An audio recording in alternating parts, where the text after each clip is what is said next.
You're about to listen to the Complete Developer Podcast, the podcast by coders, for coders, about all aspects of life as a developer. I'm Will, the curmudgeonly experienced developer. And I'm Beej, the optimistic newbie developer.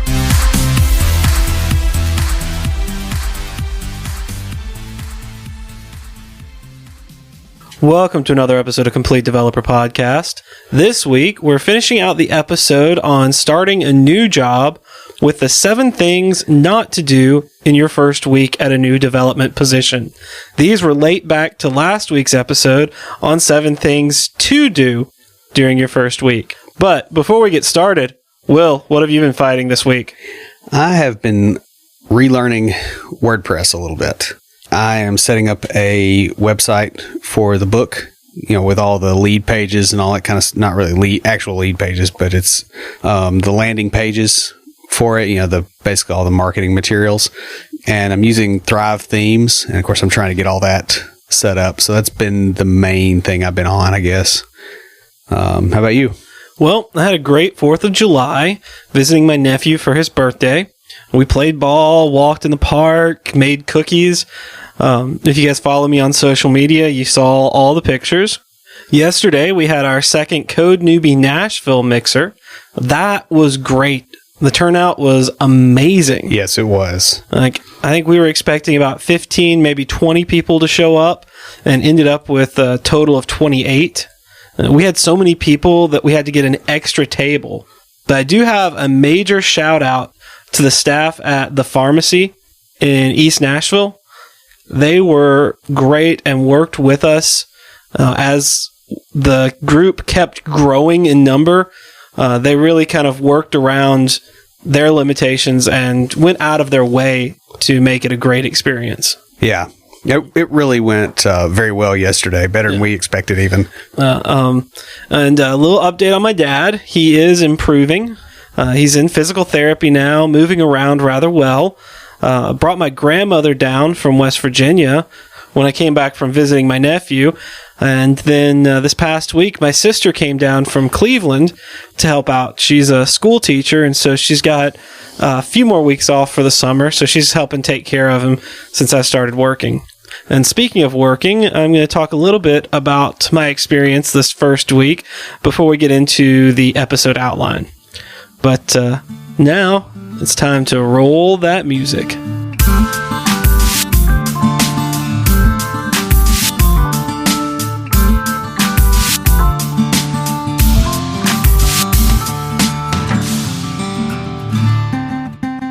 This week for IoTs, I have a pretty cool product I found, smart LED glasses.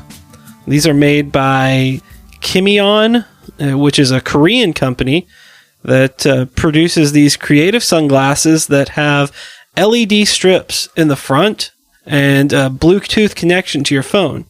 Not only can you display messages with, fun flashing GIFs and features like that, but you can also create your own via a downloaded app, and it's on iOS and Android.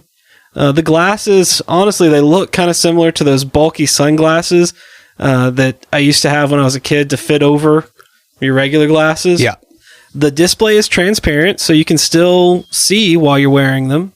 I'm just waiting on this idea to get put onto the rear windows of vehicles. There's a few times that the horn just didn't cut it for what I wanted to convey to the other driver. Alrighty. Seriously, though, this is a great little IoT product, great for ball games, parties, or concerts.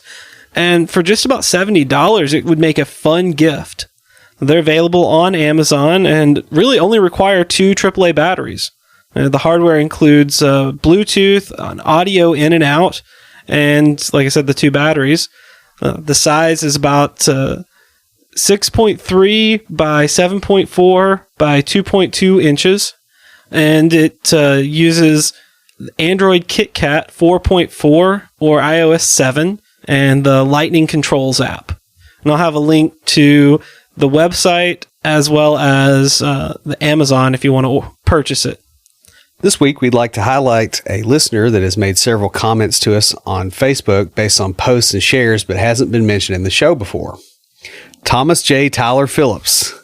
His comments are specific to the posts and wouldn't make much sense reading on the air. However, we do want to recognize and thank you, Thomas, for being involved. We've got a CDP swag bag for you.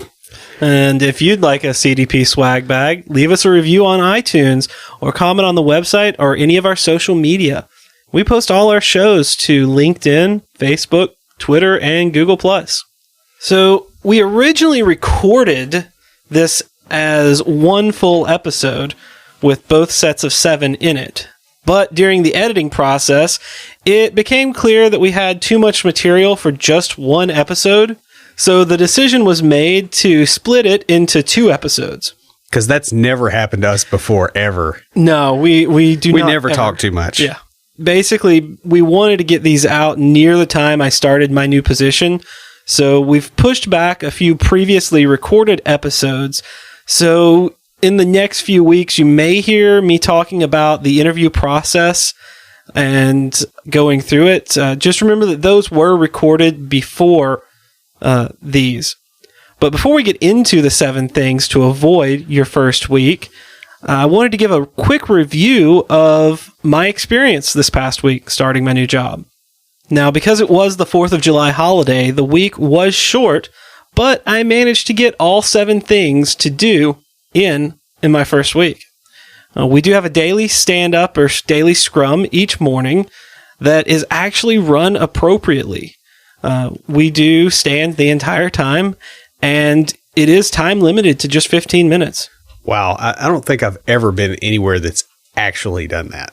Yeah, I actually complimented our scrum master on being really on the ball about that. And I went to lunch with people from the team each day last week. So I've broken it down into each day. So day 1, setup and rubber ducking. My first day was mostly getting my dev environment set up and running. We use Visual Studio, and I had to get all the permissions and access to the database, TFS, the Git repo, all that stuff. On the front end, we use VS Code, and needless to say, I love that. Yeah, that's definitely a much better tool. It's just lightweight, being able to switch like that. That's a really good choice for a team like that. Mm-hmm. Now, the only real issue I ran into was we had trouble getting me access to the source code. So on day 1, I didn't even get to see the source code. Good old TFS permissions. Yes. I did stay a little bit after the morning stand-up to get caught up to kind of where they were in the current sprint and what's expected of me so far in the sprint. And that was great because the stand-up ended and the Scrum Master said, all right, anyone that wants to stay and sit down and we can kind of work BJ up to that is welcome to stay. Otherwise, the stand-up is over. And like I said, she does a great job of really maintaining that 15-minute time limit. That impresses me a lot right there, especially like that's not usually the stereotype of a government job at all. I was able to help solve a couple of Angular problems. Not so much because of my extensive knowledge of Angular, but more by being a sounding board for our front-end developer on the team. Pretty much functioned as a squeaky rubber duck, more encouraging him to try a few different ideas that we talked about, sort of saying, well, give it a try. If it doesn't work, And we ended up solving one of the big issues on the sprint in the afternoon on my first day. So nice. Day 2 was getting into the code. We finally figured out the problem that was preventing me from getting into the source code. And just like Will said, so it was something about the licensing. And once we got the right people on it, it got solved pretty quickly. I spent most of the day reading through the code, familiarizing myself with what had been done, what needed to be done, and comparing that to the tasks for the current sprint. The other .NET developer came over and walked me through a few bits of code, explaining the way it was structured and what she'd been doing and what was expected of me. And kind of how your coding standards and all that. Yeah, it was super that's helpful. Really important. Yeah. That just, what she had already done and then coming over and doing that the day I got into the code really made it so that I could jump right in on day 3, which I titled my first commit. Like I said, a lot of the heavy lifting had already been done for this sprint, so all I needed to do was just add some implementation details to get the API up and running. I made my first commit around 8 a.m. and even sent you a Hangout message. Yes, you did. I was so excited. I was like, my first commit. I think that one actually popped up during my morning stand-up. Yeah. So I was like telling, he who shall not be named. I was like, oh, Beach just made a commit. He goes, it's kind of early for that, isn't it? Like, you mean in the morning or in his job? Because both of those are kind of true. I did also get to meet one of the product owners for the project I'm working on. That's also helpful. Mm-hmm. So day 4, daily routine. Now, by this time, I'm starting to kind of get a feel for how my days are going to be going, and even wrote up a tentative daily schedule for myself. I'm not a morning person, but to get a decent parking spot and not have to pay for it, I have to get there early. And so I kind of like it because I get in, there's not a lot going on. I can get stuff done before the morning stand-up. Yeah. And then go to the morning stand-up, got an hour or two after that for working lunch, and then the afternoon. And it's a really great setup. Yeah, that's the same kind of situation with me. Well, obviously the parking's not a concern where I am, but I get there 6:30 in the morning. I probably need to start getting there a little bit earlier, but I've only got a few more weeks of that left. Mm-hmm. But it's great. It's just quiet. You're there, like you warm up as the office warms up. Yeah. And finally, I did something that I didn't think much about at the time, but after telling my mom about it, of all people, she suggested I share it on the podcast. Huh. I received some praise for the work I'd done on the API from the front end guys. Now, y'all know I like praise, but I don't want to be praised for stuff I didn't do. Right. So I made sure that the other .NET coder who'd done most of the heavy lifting for it got her due as well. And, basically said, hey, she loaded the truck. I just drove it over. Yeah. Well, the other thing too is you don't want it to be your fault if something's wrong. Yeah, that's true. I didn't really think much of it until as I was leaving, she came up to me and thanked me for saying that. But that made an impression on her. So before we get into the 7 things not to do your first week on the job, I kind of want to go over some reasons to not take praise for work you didn't do or that you didn't do alone. Now, the first one is expectations. I didn't want them to expect that I could do 2 weeks worth of work in 2 days. Yeah. Because when you don't. Yeah. You want to set realistic expectations for your future work. Next is trust in teamwork. I mean, basically taking credit for someone else's work is lying. And you may get a momentary feeling of glory in getting the praise, but in the long run, that's going to hurt. And that's going to hurt because of politics. Yeah. I mean, basically, guys, take the credit, do you, but also give credit where it's due. Yeah, and I mean, you also do want to make sure you do get the credit for the things you do, like as a corollary. Mm-hmm. It's very handy. With the good things that we talked about, there's also 7 things not to do during your first week, and these match the first 7 points. Mm-hmm. Like this is the pathological version of those 7 things. This is what you are doing if you're screwing up those first 7.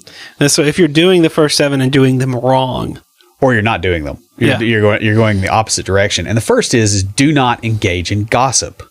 You shouldn't be doing it anyway, but most people do. But don't do it the first week. I'll tell you, it's really, really easy, especially when you're meeting new people, to get in on the gossip because you're kind of removed and you don't have any attachments, and so you're an easy person to gossip to. Also, it's something that I've noticed when introducing people is one thing they have in common is talking trash about me to my face. And it's not like they talk behind my back. Well, they probably do that too, but you've done this when I've introduced you to new people. Yeah, you know how Beach does. Yeah, exactly. And that's something that used to bother me until I realized that's kind of a human communication protocol. Yeah. And it's not necessarily really bad stuff though. No. No, it's not. It's usually telling stories about stuff that's happened. Yeah. This one time, kind of ragging on you a little bit. Uh-huh. But that's not really what I'm talking about. I'm talking more about a lot of companies have got pathological social engineering types that try to get one over on other people. When you go into a new position, that person will be the person that comes to you with gossip first. Yeah, because they're wanting to... They're trying to get people on their side. Yeah, I was going to say, they're wanting to determine where you stand on that. And no, I wasn't mentioning that because that experience was bad or anything. I was using it as an example to say, this is something that you really have to watch out for because it's so natural just to do this, especially going into a new environment or meeting new people. Well, and that's the thing you have in common. Yes. Right. You just met Bob from accounting. Someday I'm going to meet somebody named Bob who works in accounting. He's going to be like, why are you talking about me, bro? But anyway, you just met Bob from accounting. They know you know Bob from accounting. They know nothing else about you. So what do they talk about? Bob. It's nothing personal against him, but that is a common reference to build a conversation from. Yeah, and it's sort of like where I grew up and kind of probably somewhat that way where you grew up, where they hear your last name and they go, oh, are you related to so-and-so that has this same last name that's like 4 counties over? Because they're trying to establish some kind of common rapport. And you have to consider that if somebody's willing to throw long-term coworkers under the bus with gossip, and if they're willing to do that with somebody they just met, it's unlikely they're going to be very good for you either.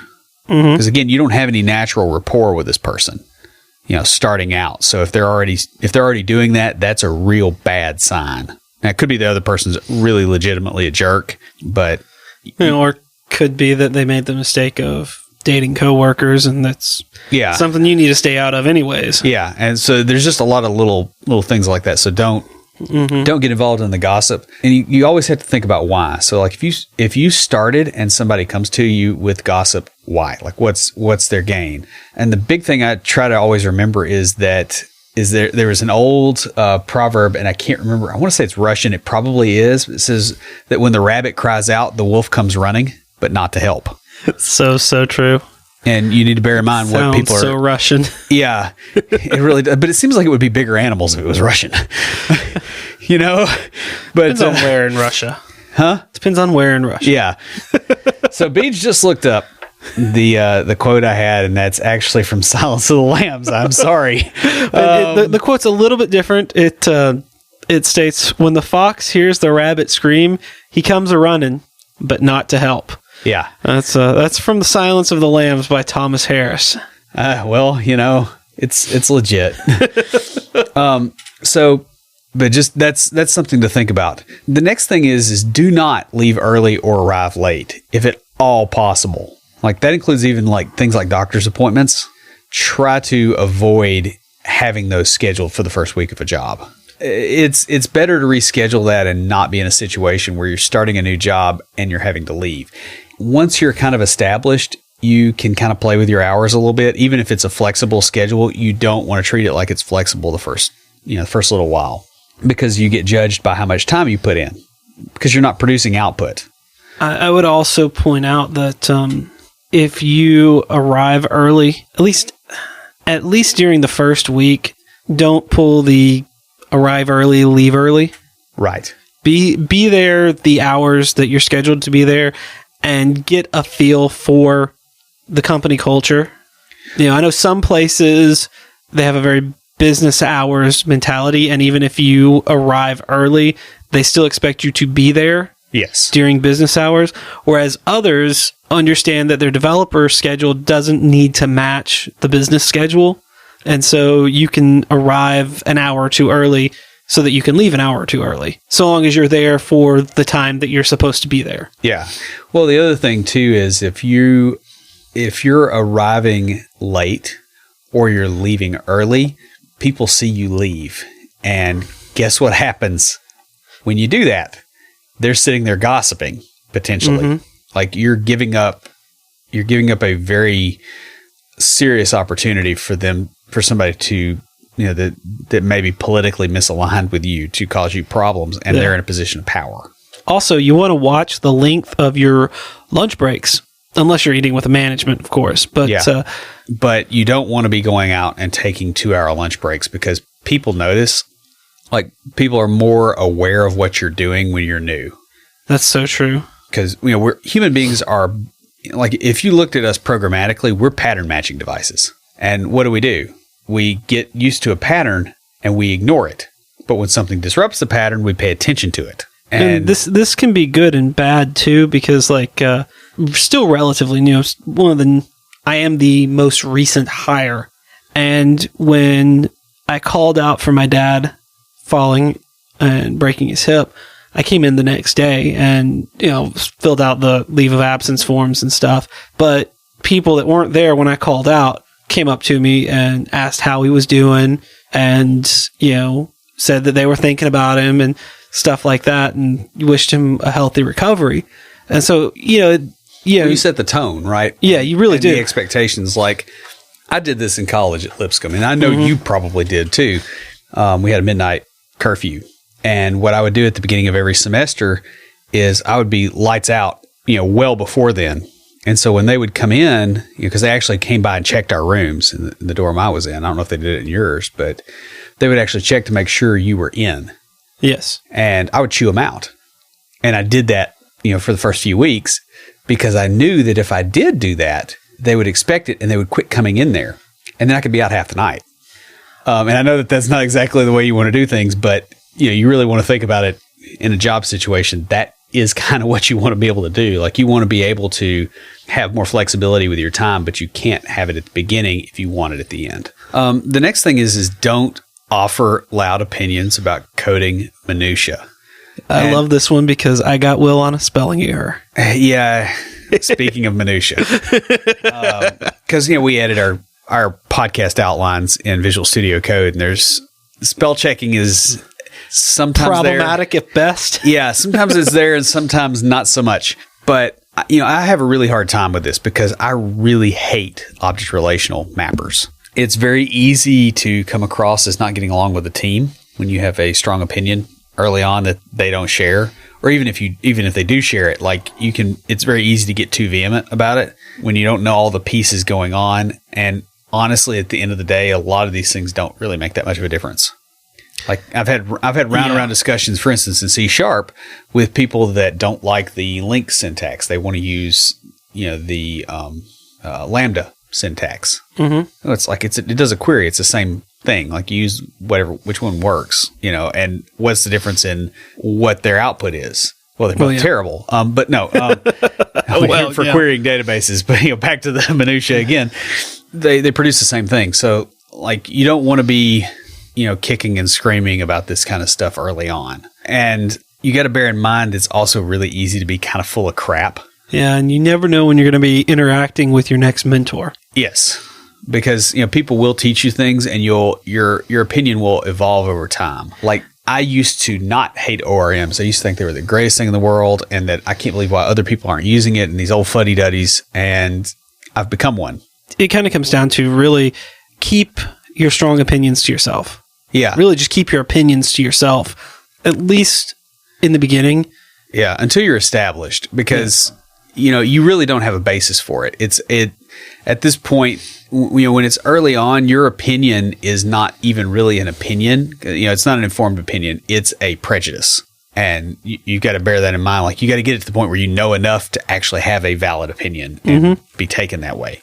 It's not like this podcast where we can very vehemently discuss our strong opinions. Oh, yeah. You don't want to talk like we do. Not at all. In a first week job environment, that's a no-go. Even if you do think something very strongly, be kind of careful about that. I would think that you didn't even do this with He Who Should Not Be Named. Not as much, no. I mean, to some degree, there was a lot of stuff I got early on that, like, I was told pretty early about what people felt about the code. Okay. At a very sincere and earnest level. Let's just put it that way. So, like, I guess the thing is I had strong opinions, but they weren't as strong as others' opinions that were. Yeah. So I wasn't the problem on that one. One thing you do want to do too, if you do start coding, if you're able to code the first week, is once you've built something, get somebody to review it before you check it in and go, hey, let me make sure I'm following the practices of the team, because now you're collaborating, you're not dictating. Mm-hmm. And you don't want to try to be a dictator when you just showed up. Like that immediately causes problems. The next thing is don't critique the code unless you've heard most of the team do so, including management, which is kind of where I found myself with He Who Shall Not Be Named. Management was fairly clear on some messes that had been created previous, and He Who Shall Not Be Named was very clear in meetings with management about previous developers. Gotcha. And then, like they were directly asking me what my opinion was. Well, that's a completely different thing. Yeah. Being directly asked your opinion about something versus volunteering if they ask, it's their fault. Yes. It's sort of like if I do something bad to you, the law of karma says that you deserved it. Funny.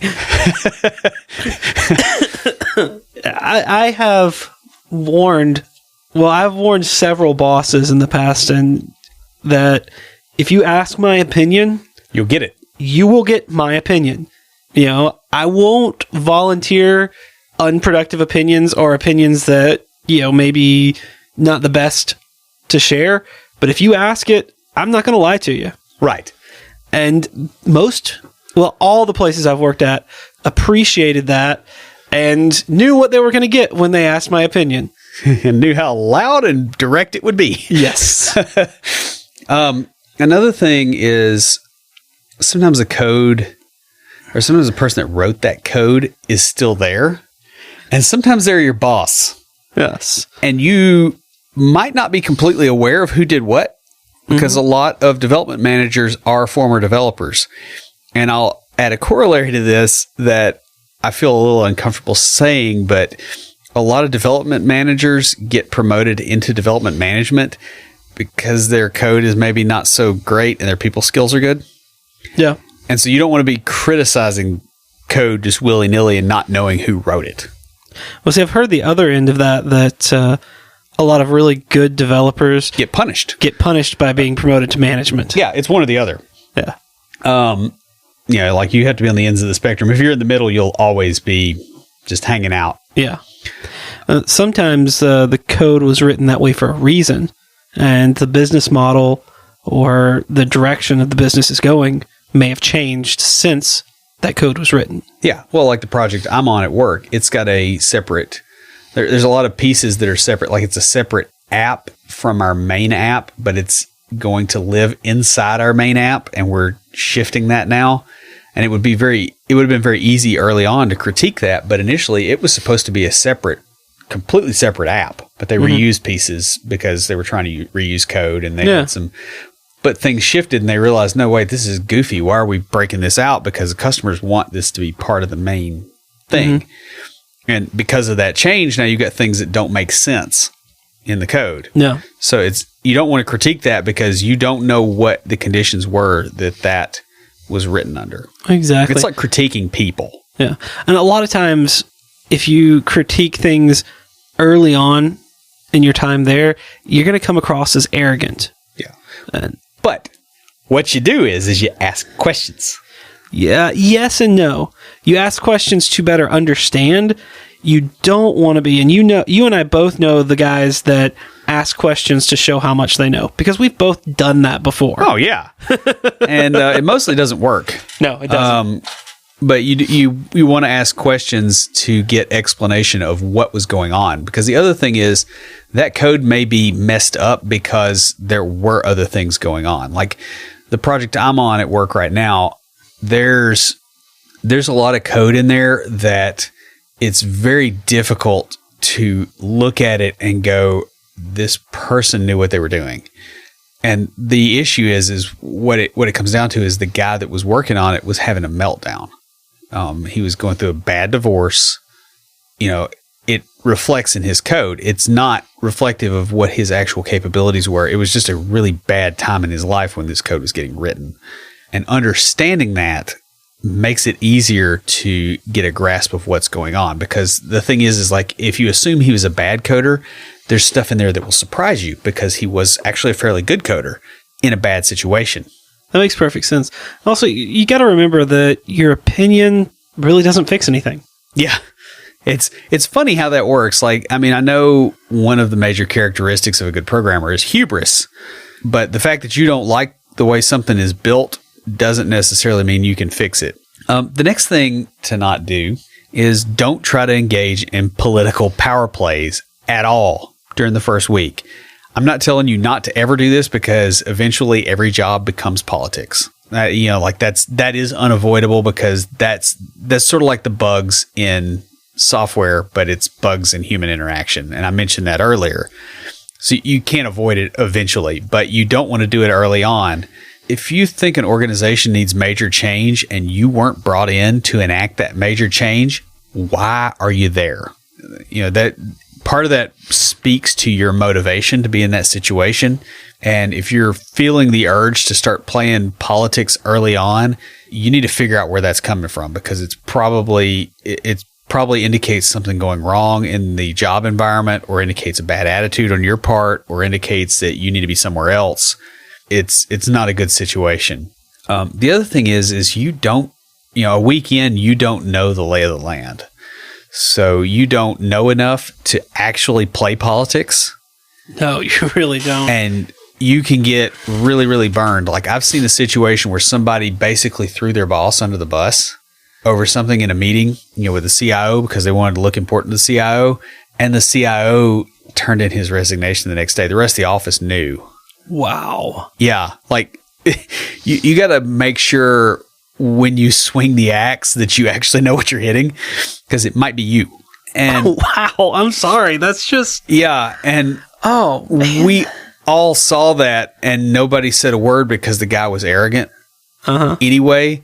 And we all knew, and we're just like, well, he's shark bait already. No, you can't help him. You're just going to be in there with him. Mm-hmm. So bye, bye, Felicia. Now, we talked before about the gossips that come up to you, and they'll bring up structural problems. They'll bring up, previous screw ups. Don't ask about those for a little bit till you fill out the lay of the land, because sometimes people will tell you things to get you to ask questions because it serves their agenda, not yours. When you don't know what that agenda actually is, you don't want to be serving it. It's best to keep your thoughts and opinions to yourself. You don't want to come off as a know-it-all. Like, if you were a detective, you want to be Columbo, not Sherlock. It's a thing of, okay, let them underestimate you a little bit. Don't let them think, okay, you don't want to start out with people having their guard up. Yeah, exactly. And playing political stuff early on is a really good way to have that happen. The next thing is, don't try to take on a big problem. And the starting thing is like, let's say that you're working at a company that builds websites and they've got custom CSS. Don't switch it to Bootstrap your first week. Don't commit to doing something like that. That's huge. Yeah. You do not want to take on a big problem, because what happens? Well, then, you're a month or two in and you've delivered nothing. Yeah. You want to do small, and manageable problems to build up a reputation, so that when you want to take on a big problem, people say, here's a guy that gets things done. Give it to him and leave him alone. Yeah. So that you can actually succeed. Mm-hmm. And, let's talk about that whole reputation thing, because people are under the impression that you get a reputation for solving big, difficult problems, and you don't. It's the number of problems you solve, that actually establishes that in people's heads. Now, it doesn't mean you don't take on big problems, because they're more fun, but you get the reputation before you do it. Yeah, well, people remember quantity over quality. It's just the way our brains work. The other thing is, you can break things down into deliverables that are smaller. Like, you can take on a big project, but do not take it on as a unit. Yeah, exactly. I mean, that goes back to our refactoring episode. Yeah. It's just, fight something that you can actually win. And also, as you start to develop a reputation for getting things done, you'll be asked to solve harder problems. And you'll be put in a position to do so, because they'll leave you alone. They won't be micromanaging you. Yeah. And I know outside of development in the job I've been doing lately, I get asked to do a lot of organizational things, scheduling type things, and room assignments for therapists, things like that, because my boss realized that's the way my brain thinks. Yeah. And I can look at a board and look at the list of what therapists like what rooms and just see in my mind where to assign them. And other people don't think like that. Yeah, they do other things well. Yeah, and they have other things like... Yeah, that's really helpful. Another thing is on big problems, something people don't think about is they can lead you into political interactions where you have no leverage. So one thing that I kind of made a mistake on at the job I'm at right now is I did not have a real deliverable early on the project I'm on, and that caused some problems. Now, I've worked my way out of it, where it's not, where it's not a very big deal, but the fact that I took on a larger task put me into a political situation where I had no leverage. Does that make sense? Like, that makes perfect sense. Yeah. Yeah. When you take on a big project and maybe it doesn't go well, or maybe there's complexity there that you didn't see, it's way easier to go, oh, I wasted an hour than I wasted 4 weeks. Mm-hmm. That kind of leverage is not, that's not a place you want to start at. No. In fact, you never want to be there. Yeah. I was say you don't want to be wasting any time, but if you're going to waste some. Yeah. But yeah, you don't want to be in a situation where it's an obvious waste by a person that does not have any political pull. Mm-hmm. That's just not, it's not very safe. And the last one is don't be messy. And this is something I've picked up on. I try to clean my desk before I leave for the day, or at least straighten it up. And we all know that cleaning is really putting things in less obvious places. Yeah, pretty much. And knocking the dust off of things. Like, that's all you're doing. But showing early signs of disorganization does not inspire confidence. Like, if people come in and it's your second day and your desk is already a dump, and there's like spilled Coke and there's like Doritos crumbs all over your keyboard and stuff, that, you're not Dennis Nedry in Jurassic Park, okay? Like, this doesn't fly anymore. You just can't be doing that. I'll tell you, I was listening to a podcast about, they're interviewing, I think it might have been the Code Newbie podcast, so I have to double check, but they're interviewing a guy that had written it's not a play, it's more of an experience of being a temp.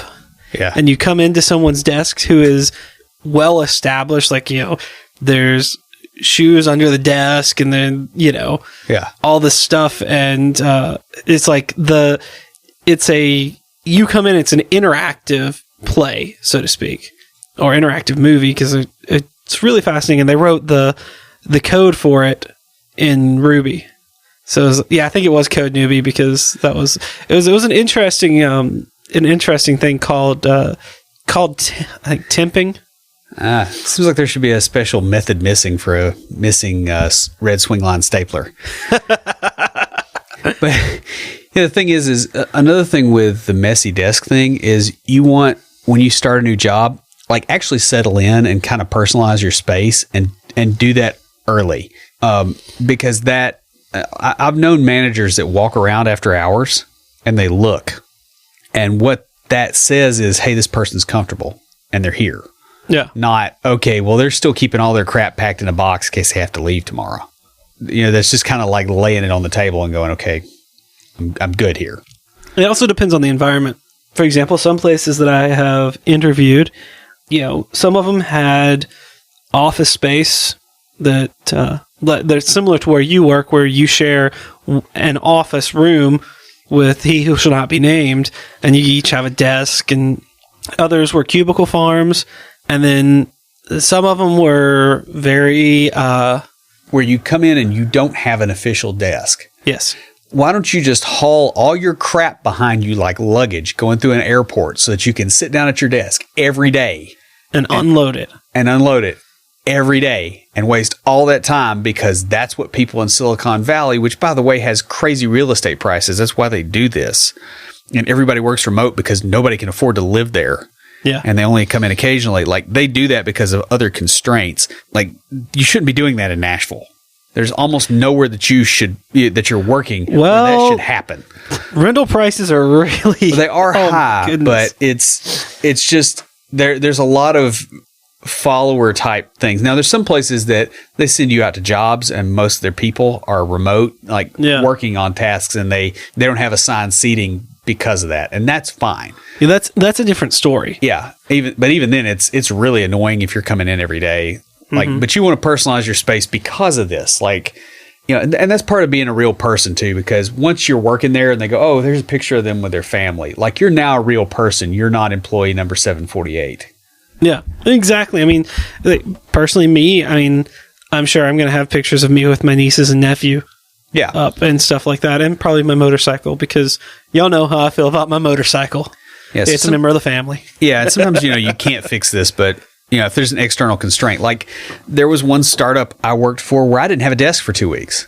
I sat on the floor with my laptop and a spare monitor, cable snaked around for 2 weeks because people didn't have it quite together. And, so sometimes you just can't fix it. Yeah, that's true. And I don't really want to talk about that. That was the same experience with, that was just a long time ago. So sometimes you can't handle it, but I guess it's not so much about being messy and how that interferes with your work, even though it can when you can't find things that you need. But when somebody's walking through the office, like let's say it's your boss and their boss, and they're walking through the cube farm and they come past your desk and it's a dump. What do they talk about then? Like it's very easy, especially if, let's say your boss's boss, maybe you had some kind of slight political snafu earlier in the day. This compounds it. And so you don't want to be doing that. You don't want to be sloppy. You want to be neat and have stuff put up within reason. Yeah, I mean, there's a difference between like the Jurassic Park example that you gave and having a completely bare desk and not having. Yeah, well, I was going to say, and I think Indiana Jones with like the desk with all the stacks of papers and stuff like that. It's like it's cluttered, but it's not messy. Yeah, it's a get stuff done workspace. Like papers are more acceptable than food. Well, honestly, I mean, even if you are eating at your desk and whatnot, throw your trash away. Yeah. And that's important. I know a few people that just absolutely don't do that. And it's very quickly disgusting. Yes. Yes, it is.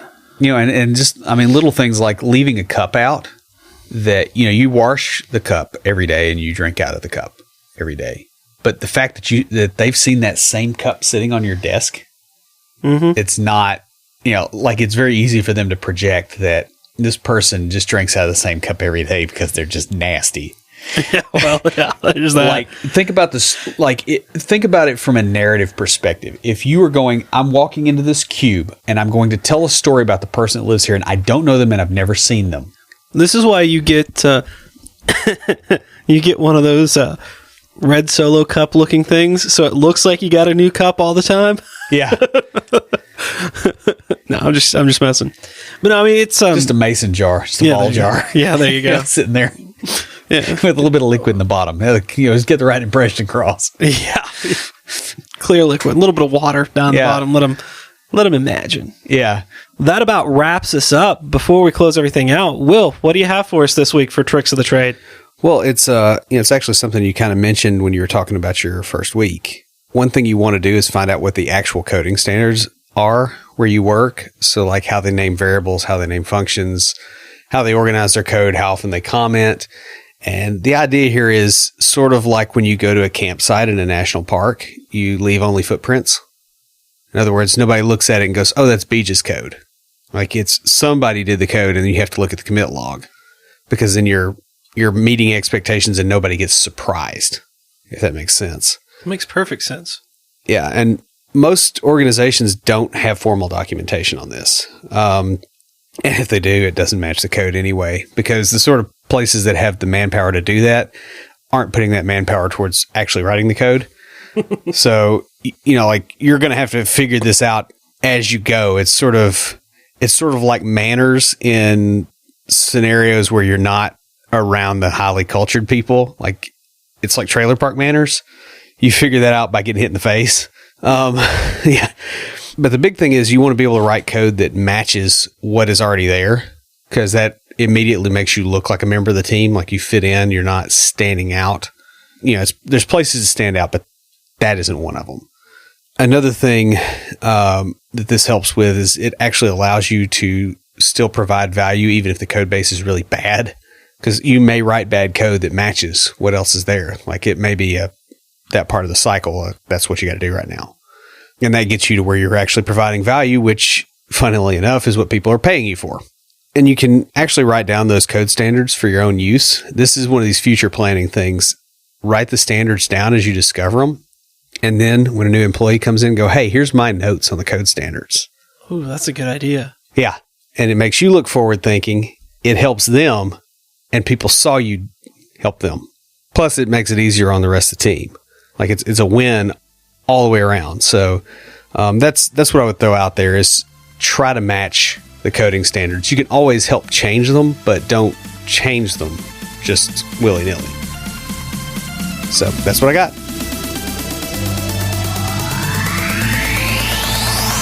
Stand by for Titanfall. If you have a question or comment for us, please email us at neckbeards@CompleteDeveloperPodcast.com. Our theme music is an excerpt from Stand By for Titanfall by Pure Bells, available on SoundCloud and licensed under Creative Commons. The intro music for IoTs is Hillbilly Hip Hop by Jason Belcher.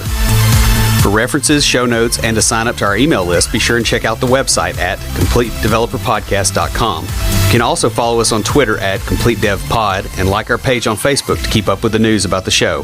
Thanks for listening. See you next time.